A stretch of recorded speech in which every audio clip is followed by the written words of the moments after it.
I hit send on the wire transfer and watched $42,000 leave my account. That was a Tuesday. By Thursday, my sister had texted me that I wasn't welcome at Thanksgiving. Not a call, not even a voice memo. A text. 11 words. We're keeping it small this year. Just immediate family, you understand. I read it 3 times standing in the parking garage of my office building in Austin, the fluorescent lights buzzing overhead, my keys still in my hand.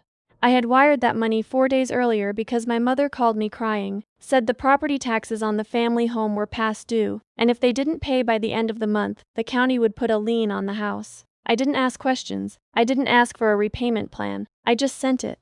And now I wasn't immediate family. My name is Vivienne. I'm 31 years old. I'm a structural engineer. I own a house. I have a 401k, a car I paid cash for, and apparently no seat at my own family's Thanksgiving table. Before I tell you exactly what I did about it, drop a comment and tell me where you're watching from and what time it is there. I want to know how far this reaches. I didn't cry in that parking garage. I didn't call anyone. I just stood there for a minute, letting the quiet settle around me like concrete curing. I've been an engineer long enough to know that the moment you feel the ground shift under a structure, you stop and you assess. You don't panic, you measure. So I measured. My sister, Camille, is 4 years older than me and has spent most of her adult life performing a version of success she can't actually afford. She drives a leased BMW she complains about constantly. She and her husband, who I'll call my brother-in-law because that's the only title he's earned, live in a house that my parents co-signed a mortgage for 6 years ago. Their wedding was partly funded by a check my parents wrote, and partly by a credit card my mother opened in her own name and has been paying down ever since. I was not in the wedding party.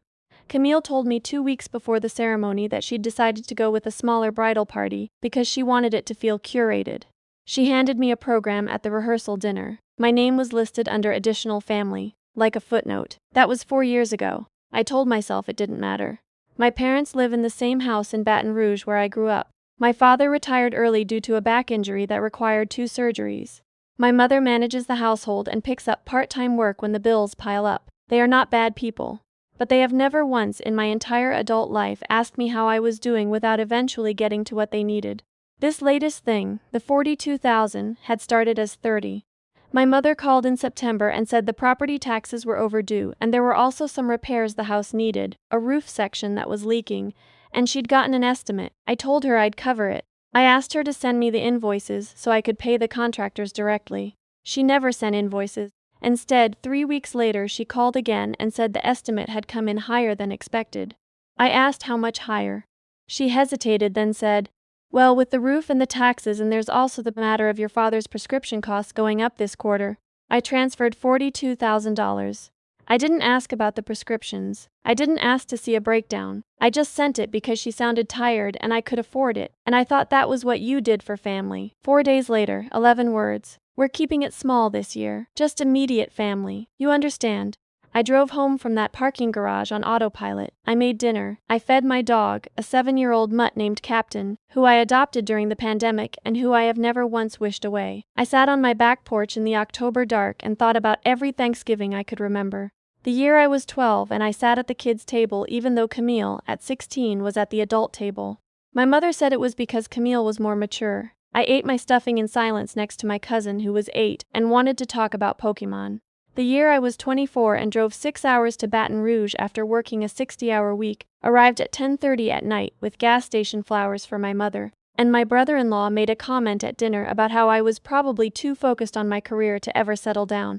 My father laughed. My mother changed the subject. The year I was 28 and I mentioned, carefully, that I'd been promoted and gotten a significant raise. My father nodded. Camille said, "That's great, must be nice not having kids." As if my salary was the result of childlessness rather than a decade of work. I finished my coffee on the porch. Captain put his head in my lap. I went inside and opened my laptop. I had not told my family about the property I purchased in Hilton Head 14 months earlier. I hadn't hidden it exactly, I just hadn't announced it. I have learned over the years that any good news I share in that family gets processed through a filter of comparison and resentment before it comes back to me as something diminished. So I stopped sharing. I bought a 4-bedroom house on a private stretch of marsh-front property in South Carolina. I hired a contractor I trusted. I spent 8 months on renovations, and I told nobody. The house was worth just over $2 million by the time the renovations were complete.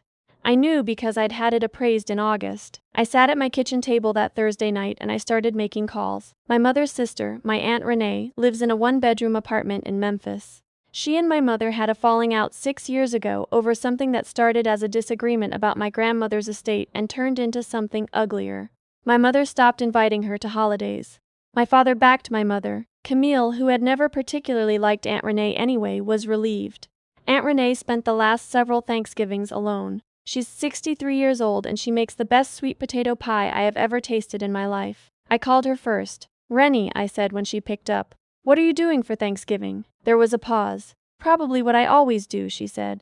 "Watch the parade. Make a pie for myself." "Why?" "Pack for 4 days," I said. "I'm sending you a ticket." Another pause. "To where?" "To Hilton Head. I have a house." She laughed a little, uncertain. "Vivienne, what are you talking about?" "I'll explain everything when you get here. The ticket will be in your email tomorrow morning. First class. There's a car service that'll take you to the airport." I hung up and called my college roommate Paige, who I have loved like a sister for 10 years and who my actual family has never once asked about. I called my friend Marcus, not the Marcus in the used names file, a different one, my coworker from my first job who I've stayed close with for years.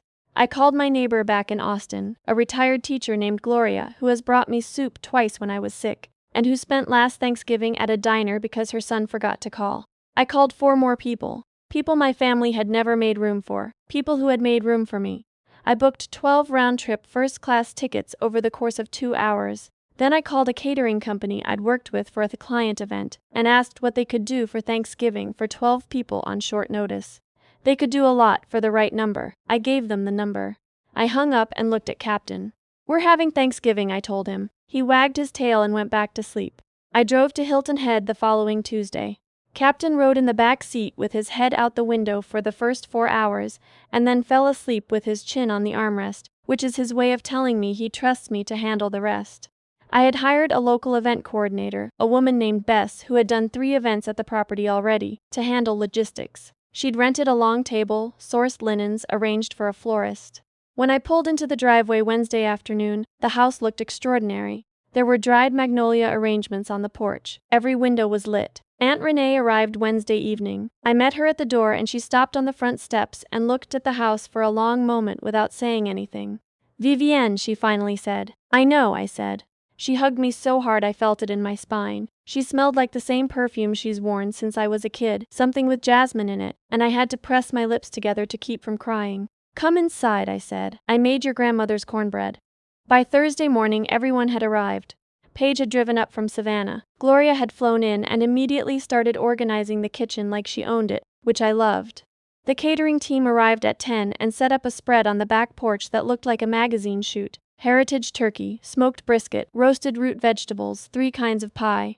The table stretched the full length of the back deck, looking out over the marsh, and in the late afternoon the light came in low and gold over the water. I had hired a photographer. Just a local freelancer, but someone good. I told her I wanted to document the day and I wanted it to feel real, not staged.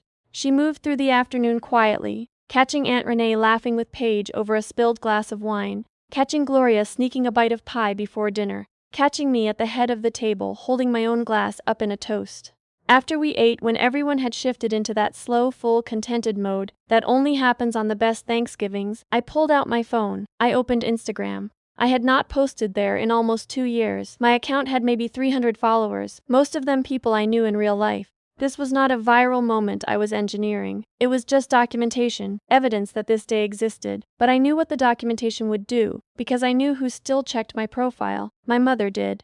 I knew this because she had liked a photo of Captain I posted in August, and then called me 20 minutes later to tell me he looked like he'd gained weight. I posted 7 photos, the table, the marsh at golden hour, Aunt Renee in a silk blouse I'd lent her laughing, Gloria and Paige with their arms around each other, the pie, the flowers on the porch, and one of me at the head of the table, relaxed in a way I don't think I've looked in a photograph in years. The caption took me 3 minutes to write. Grateful for the people who showed up. This house, this table, this light. Some families are chosen. To the ones still waiting for an invitation, this is what you missed. I did not tag anyone, I did not need to. I turned my phone face down on the wicker side table next to my chair. Aunt Renee was telling a story about my grandmother that I'd never heard before. Something from the 1970s that involved a road trip to New Orleans and a man who played jazz piano, and I wanted to hear every word of it. I did not look at my phone for 2 hours. When I picked it up, I had 47 notifications. I had 11 missed calls from my mother, 6 from my father, 3 from Camille, 1 from my brother-in-law, which surprised me because he and I have barely spoken in 4 years. I opened the voicemails. My mother first. Her voice was tight in a way I recognized, the voice she used when she was trying to sound calm and reasonable and was neither. Vivienne, I don't understand what you're trying to accomplish with this. People are asking questions. Camille's in-laws saw your post. Please call me back. Second voicemail, 20 minutes later. Less controlled. I just think it's interesting that you have a house like that, and you've never once mentioned it to your family. I'm your mother. We could have spent Thanksgiving there together. I don't understand why you felt the need to exclude us and then post about it. I want to stay with that one for a moment because it's important. She felt excluded. I had been disinvited from Thanksgiving by text message 4 days after wiring $42,000 to my bank account, and my mother was leaving me voicemails about feeling excluded. Third voicemail, he didn't say much. Just, call your mother, she's upset, this isn't like you. That one landed differently than he intended, I think. This isn't like you. He meant it as a criticism, but I heard it as something else. No, it isn't. It isn't like the version of me you built. The one who sends money and asks no questions and drives 6 hours to eat stuffing at the kids' table. You're right. It's not like her at all. Then came Camille. Camille did not leave a voicemail. She sent a series of texts instead, which felt about right. The first one was, really nice, Vivienne. Very mature. The second, my mother-in-law follows you apparently. She's been texting my husband all morning asking why we didn't invite you for Thanksgiving. This is incredibly embarrassing. The third, you need to take that post down. I read them all 3 times.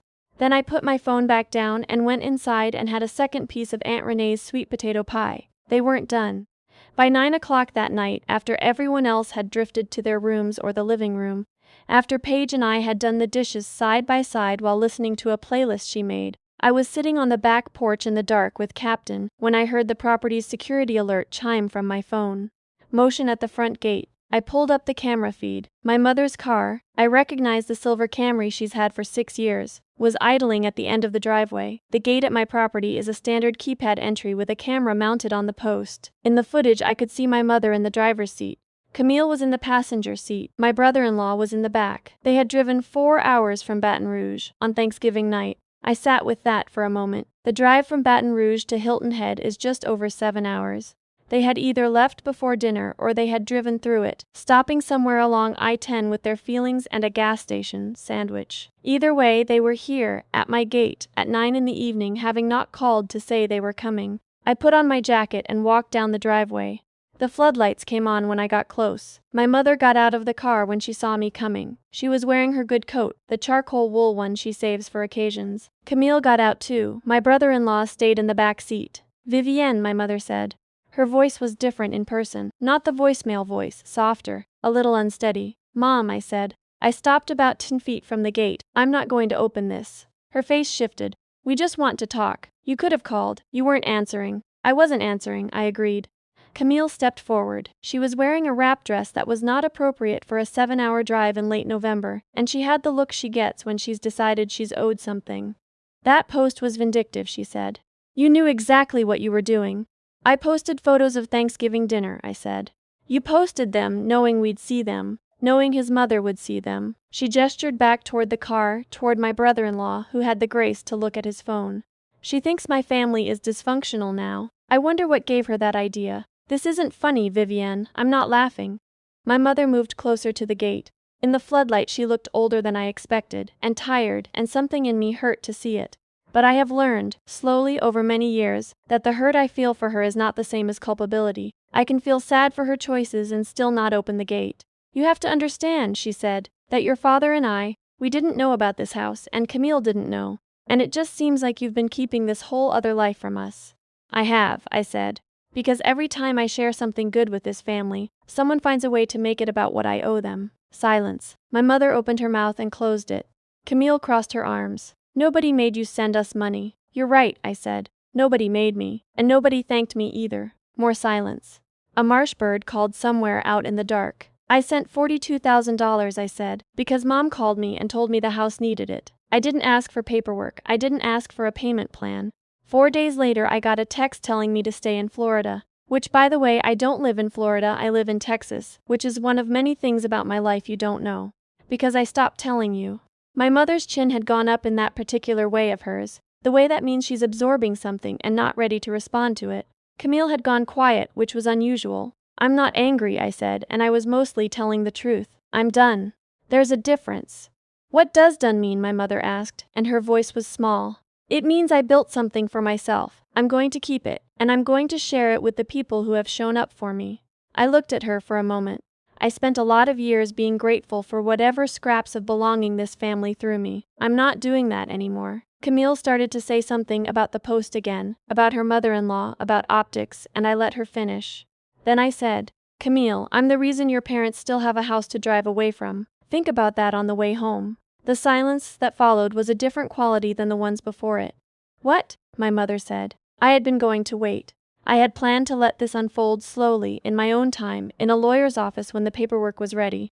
But they had driven 7 hours to stand at my gate and ask me to apologize for hosting Thanksgiving dinner. So, the property tax lien notice that you called me about in September, I said. I asked you to send me the invoices so I could pay the contractors directly. You never sent them. The money all went to the house. I know exactly where it went, I said. Because I hired a title company in October to pull the records on the Baton Rouge property. The taxes were paid. So was the roof contractor eventually. But there was also a cash withdrawal of $18,000 from the account you transferred the money into, made 11 days after I sent the wire. And there was a second payment, $14,000, made to an account registered to a financial services company, that when I looked it up, turns out to be a debt management service, for a personal loan. My mother had gone very still. I'm not interested in where that money went, I said. What I'm interested in is that when I asked to see paperwork, there was no paperwork, which means I made a $42,000 gift with no documentation, which means I have no legal recourse, which means I had to make a different decision. Camille was watching me. Her expression had changed.